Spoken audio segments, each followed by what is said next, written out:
셰익스피어의 유명한 희곡, 또 신에 대한 우리의 생각, 심지어 정의란 무엇인가 하는 문제까지 이 전혀 상관없어 보이는 것들을 하나의 숨겨진 수학 개념이 꿰뚫고 있다면 믿으시겠어요? 이야기를 한번 시작해보죠. 우리에게 아주 익숙한 셰익스피어의 희곡 베니스의 상인으로 가볼 텐데요. 그 중에서도 가장 긴장감 넘치는 장면, 바로 법정 씬으로 들어가 보겠습니다.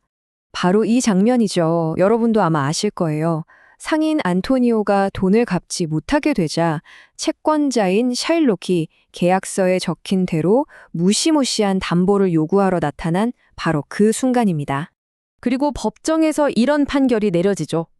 법이 그것을 허용하고 법원이 그것을 인정하니 저 상인의 살 1파운드는 당신의 것이다. 정말 충격적이지 않나요? 담보가 바로 살아있는 사람의 살 1파운드라니 이 한 문장이 모든 갈등의 시작입니다. 자, 그런데 이게 그냥 법정 싸움이 아니에요. 사실은 세상을 보는 두 개의 눈이 정면으로 부딪히는 겁니다. 차일록에게 살 1파운드는 뭐죠? 그냥 딱 정해진 양, 측정 가능한 무게일 뿐이에요. 아주 유한한 관점이죠.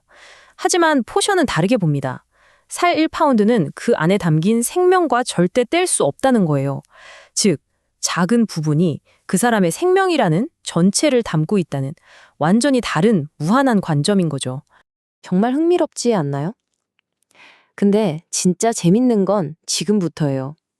이 두 관점의 충돌을 제대로 이해하려면 우리가 수학의 세계로, 그것도 아주 혁명적인 아이디어가 숨어 있는 곳으로 들어가 봐야 하거든요. 자, 그럼 이 생각의 실마리를 찾기 위해서 아주 간단한 것부터 시작해 볼게요. 우리 모두가 아는 거요. 바로 숫자 세기. 1, 2, 3, 4. 이렇게 끝없이 영원히 계속되는 자연수 말이에요.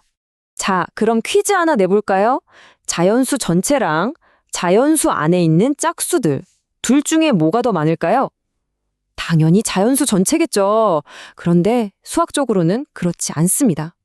보세요. 모든 자연수 1, 2, 3에다가 2를 곱하면 2, 4, 6이라는 짝수가 하나씩 빠짐없이 짝지어지죠. 이게 무슨 뜻이냐면 전체인 자연수의 개수랑 그저 부분일 뿐인 짝수의 개수가 같다는 거예요. 정말 이상하죠? 바로 이게 핵심입니다. 수학자 게오르크 칸토어가 이걸 보고 무한집합을 이렇게 정의했어요. 어떤 집합의 일부가 전체와 크기가 같으면 그 집합은 무한하다. 우리가 사는 유한한 세계에서는 말도 안 되는 소리죠. 내 주머니 속 동전 일부가 전체랑 같을 순 없잖아요. 하지만 무한의 세계에선 이게 가능합니다. 부분이 전체와 같을 수 있다는 것, 이게 바로 무한의 역설이에요.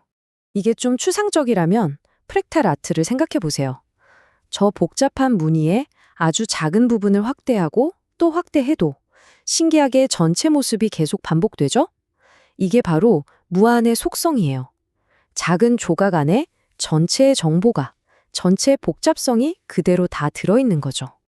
자, 부분이 전체를 담을 수 있다. 이 놀라운 수학적 아이디어가 이제 인류의 아주 오래된 질문과 만납니다. 바로 우리 인간과 신은 무엇이 다른가 하는 문제 말이에요. 정말 놀랍지 않나요? 수학에서 말하는 이 무한의 개념이 신학에서 말하는 무한의 개념과 정확히 같은 지점을 가리키고 있다는 거예요. 부분이 전체를 품는다는 이 아이디어가 바로 그 교차점인 거죠. 한번 생각해 보세요. 우리 인간은 어떤 존재죠? 시간과 공간에 갇혀 있죠. 유한해요. 그래서 우리가 아는 건 언제나 전체의 일부일 뿐입니다. 하지만 신적인 존재는요, 영원하고 무한하죠. 그래서 신학에서는 종종 이런 말을 합니다. 작은 피조물 하나, 나뭇잎 하나에도 창조주의 지혜, 즉 전체가 담겨 있다고 말이죠. 여기서도 똑같이 부분이 전체를 반영하는 거예요. 지금까지 얘기가 좀 추상적이었나요? 자, 그럼 이 무한의 렌즈를 가지고 우리가 사는 사회, 그리고 정의의 문제를 들여다보면 어떨까요? 수학에서 하나의 부분이 전체와 같다고 했는데 이게 혹시 한 사람의 가치가 사회 전체의 가치와 같다는 윤리적인 이야기로 이어질 수 있을까요? 예를 들어 이런 상황을 한번 보죠. 많은 학생이 서울에 가고 싶어 해도 부산에 가고 싶어 하는 단 한 명의 학생이 있다면 그 의견 역시 무한히 소중합니다. 다수의 의견이 중요하죠. 하지만 그렇다고 해서 단 한 명의 목소리를 무시해도 될까요? 이 간단한 질문 속에 무한의 윤리학이 숨어 있습니다.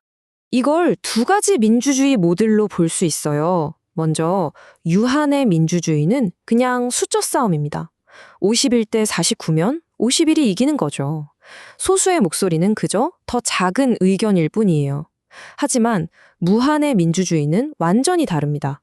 여기서는 단 한 사람의 기본권, 사회의 가장 작은 부분이 사회 전체의 안녕만큼이나 무한한 가치를 지닌다고 봐요. 왜냐? 무한의 세계에서는 부분이 전체와 같을 수 있으니까요.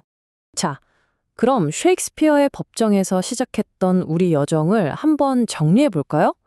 이 모든 이야기가 어떻게 하나의 새로운 생각의 지도로 그려지는지 보겠습니다. 우리가 걸어온 길을 보세요. 처음엔 살 1파운드라는 문학 속 역설에서 출발했죠. 그리고 부분이 전체와 같다는 놀라운 수학적 통찰을 발견했습니다. 마지막으로 이게 한 개인은 무한한 가치를 지닌다는 윤리적인 생각으로까지 이어진 거예요.